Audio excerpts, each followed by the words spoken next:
Alright, this is going to be part 3 of the tutorial. This one's going to be more exciting. There's more going on here. The first thing is to teleport to... well, we'll get the fast travel. And then teleport to the, like, city one, Old Town. And we're going to go up to the mountain. The reason this segment is exciting is because we now have all of the pieces in the puzzle of rock launching, which is to say we have which is to say that we have forearms unlocked. Forearms does this really cool thing that I'm going to show off. We also get to skip most of this just because we did the thing at the beginning, like with the all aliens glitch, if you saw that. Maybe you skipped to this part, I don't know. Point is, we skip Wrath, which makes it pretty fun. So yeah, the first thing you want to do is ignore that. The first thing you want to do is come over and get your quest from the lady in Linguini Lake.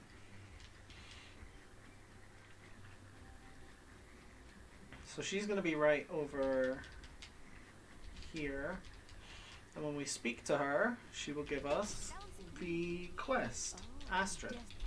And the quest is Destiny Awaits, and we need to go up the mountain to the top of the mountain. You see that mountain there? We got to get to the top of it. And you're probably thinking, man, that's going to take forever. I don't want to go to the top of the mountain. Going to the top of mountains is for lame people. And you're right. That's why we're going to do it with style. So, Jesus Christ. Yeah, come over here and talk to Kevin. This will put you into co-op mode. You need 2 controllers for this. If you don't have 2 controllers, or like a controller and a keyboard, you can't do this. I don't think there's any way to do it without 2. So, I'm going to play on keyboard for player 1. The first thing I'm going to do is run over here. The reason I do it with player 1 is because player 1 is like, you can't go far away from player 1 if you're player 2. I'm just going to equip these 2 real fast to make this smoother. Then I'm going to come over to here, switch into forearms, and when you pull the rock, right, the rock is like a physical object, and so when I pull it, you'll notice that it pushes player 1, right? So I've got to kind of position myself in a way that pushes player 1 into the wall. So that's what I do there. And then with player 1, walk over here, turn into forearms and kill yourself. And then with player 2, run around to the front, and then clip back inbounds with player 1. Because you died while holding the rock is now stuck in you. Not really sure how that works. And then we turn into forearms with Kevin as well. Run into your friend, and there you go. You're rock launching. Wait until you're pretty high up, and then exit cooperative play. So I'm going to move my keyboard back. Exit cooperative play. And then for this part, you just want to throw the rock, turn into accelerate, and then land on top. If you land further down, that's fine. Just jump your way up. You still skipped a lot of the mountain. So yeah, that's that trick basically. So to recap, clip out of bounds, pick up the rock, kill yourself, and then rock launch. Pretty simple stuff. It's honestly not that difficult to pull off. Sometimes when you pull the rock with Kevin, Ben won't go flying. Just reposition yourself and try again. Make sure that when you're pulling the rock, you're walking into Ben, not just standing beside him. That increases the chance of it working, I guess. Anyway, fight these enemies. By this point, you have a lot of power upgrades, so you should deal with them pretty fast. Feel free to switch between them or switch to Ben, whatever. Here we're going to unlock Diamond Head. Diamond Head is the best. Diamond Head is my favourite alien. So much fun, his abilities. So I'll explain them as soon as we unlock him. I really like playing as Diamond Head. Diamond Head's also really easy to cheese things with. So with Diamond Head, you have two things really. You have this, which you can make a little shield. It reflects projectiles, but you can also jump off of it. This is the main thing we're going to use it for, is jumping off of. You also have this, where you can make a bridge in the air, and it slowly goes down. It glides, kind of. And it's just so easy to cheese things with this character. So yeah, just come up here, fly over here, and then we've got a little skip going on, and this one honestly is a little precise. I've missed it in runs before, but basically stand on here, create one of these, dodge, jump, and then bridge. And then you should land here, but you can see how close I was to not making that. So it is a little difficult, but yeah, the basic principle to get the most distance out of Diamond Head is to create this, dodge, jump, and then create a bridge. And then you get to skip a pretty long combat segment, so make sure to learn that. Even though it's precise, it saves enough time that it's really, really worth learning. I don't recommend skipping out on that one at all. Now we just jump off of the island and we're going to go to the hotel. If you don't know where that is, I'm about to go to it, so that's fine. It's not a hotel, it's an inn.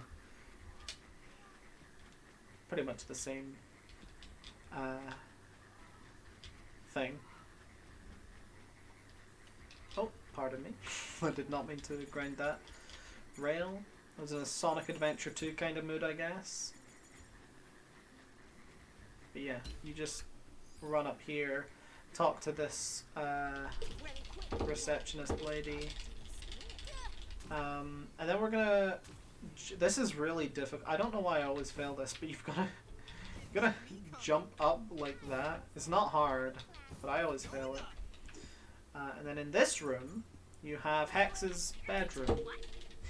You could talk to this map and then go over here. But I want to show off something fun, is that you can actually kind of clip into his bed, which is really weird.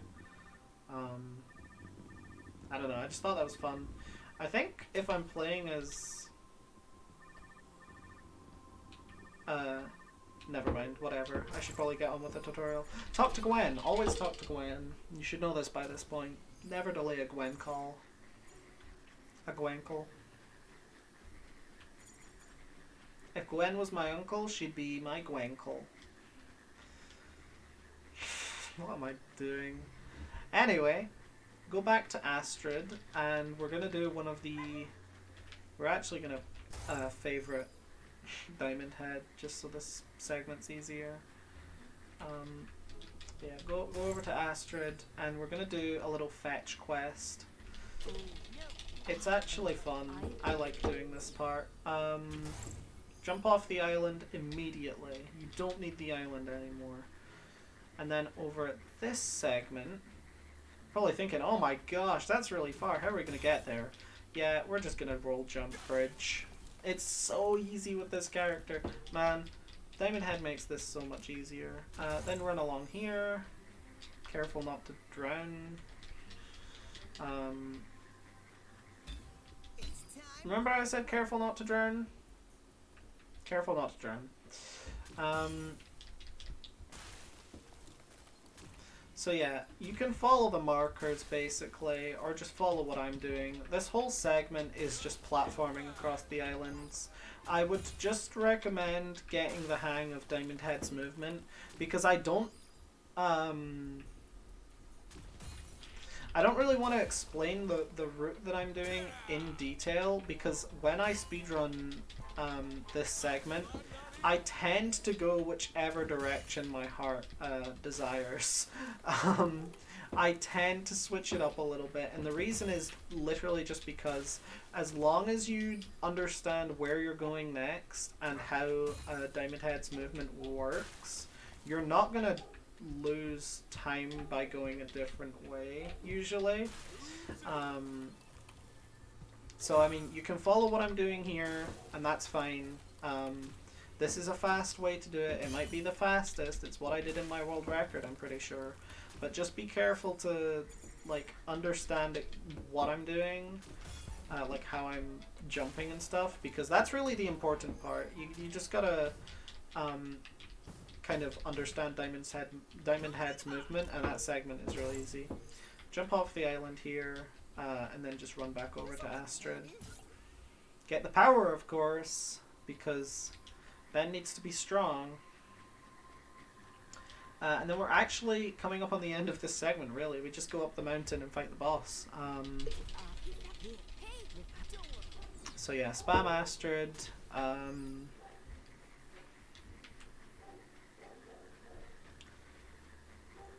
And climb the mountain. Woo!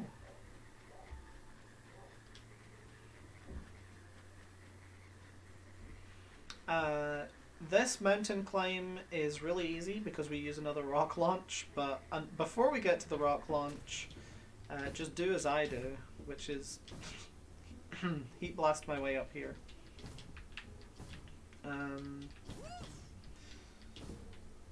So I don't know which way Woven did this, but the way I do it is I just come up here using the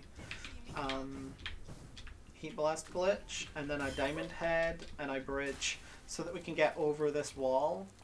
But I'm guessing that Woven didn't do that. I don't remember, but I do remember that I created that route because I couldn't do whatever Woven did. So I'm pretty sure Woven either did something different or I just forgot what Woven did. But I'm pretty sure, either way, just do what I did. It's fast. Because I came up with it.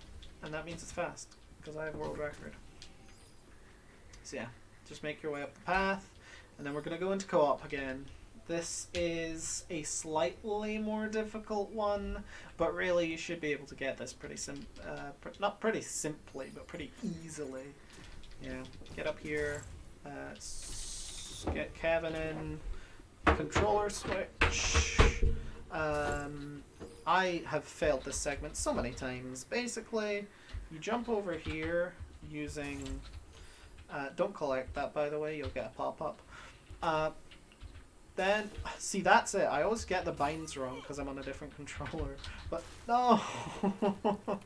Yeah, so my problem with this segment is mostly that I have to do it on keyboard, and I don't know the controls. But yeah, like... Basically, you're going to switch to Diamond Head, create one of these, and then do a bridge. At this point, switch to this big dude, 4 arms, get the rock into the out of bounds zone, and then walk yourself down here. Because there's an invisible ceiling thing that we want to avoid, so I just put myself onto this bridge, and then I don't need to worry about it. Come down there with Kevin, and then we're going to do the glitch. So no clipping out of bounds this time. And we're just going to rock launch. And see, this is what it looks like when you don't get it correct. Okay, so we're going to walk outwards to go around the ceiling. I don't know if that helps, but I always do it in my runs.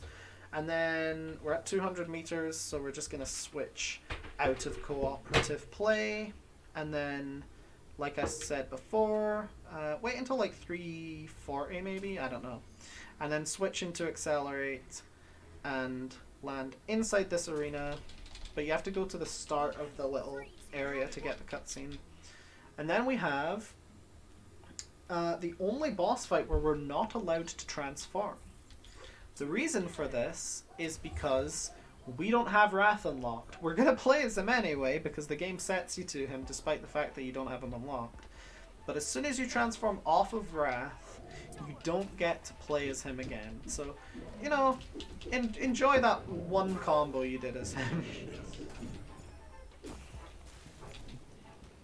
Once again, if you wanna use your XL power bar, here, go ahead, because it's not going to run out before you kill the boss anyway. It usually lasts much longer, and it'll make these flying enemies easier to deal with, so yeah. And then just parkour, man, parkour. I love him. He says baddies up ahead. I love that line.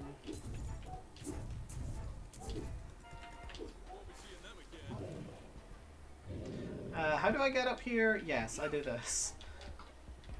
And then I bridge. So yeah, remember that. You do need to create a shield there to jump up. And then you just do this combo where he flies, or this combo where he kicks. Both of those are his strongest, but I do the single kick when I don't have enough time to do like all 3 attacks. But don't do the middle attack, it's bad. The like XXY is bad, but XY and triple XY are good. And that's the boss. It's pretty simple. You don't get to switch, so it's a bit slower than the other ones, but that's okay. Get power. And then that's really the end of this segment. So thanks for watching. That is boss 3, part 3 of this tutorial, and I will be Gwen phone call, and then I'll be back with the final part 4, where we cover the trials and the final boss.